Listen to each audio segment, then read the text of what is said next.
Please order in the hall and please be seated. কিছুদিন আগে জাতিসংঘের অধিবেশনে যখন ইসরায়েলি প্রাইম মিনিস্টার নেতানিয়াহুর নাম ঘোষণা করা হচ্ছিল, ঠিক তখনই বিশ্বনেতাদের অধিকাংশই সেই হলরুম থেকে ওয়াকআউট করছিল। ওয়াকআউট করা সেই বিশ্বনেতাদের উদ্দেশ্যে সভাপতির আসন থেকে দুটি সেন্টেন্সের মাধ্যমে বারবার একটি আহ্বান জানানো হচ্ছিল। প্রথম সেন্টেন্সটি হচ্ছে please order in the hall, please order in the hall, অর্থাৎ হলে শৃঙ্খলা বজায় রাখুন। ঠিক এই সেন্টেন্সটি একটু পরিবর্তন করে আমরা আমাদের দৈনন্দিন জীবনেও ব্যবহার করতে পারি।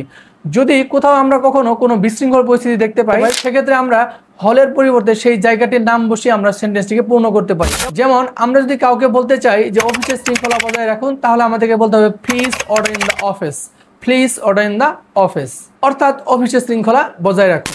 আর দ্বিতীয় যে সেন্টেন্সটি বলা হচ্ছিল সেটা হচ্ছে please be seated, please be seated, অর্থাৎ দয়া করে বসে পড়ুন।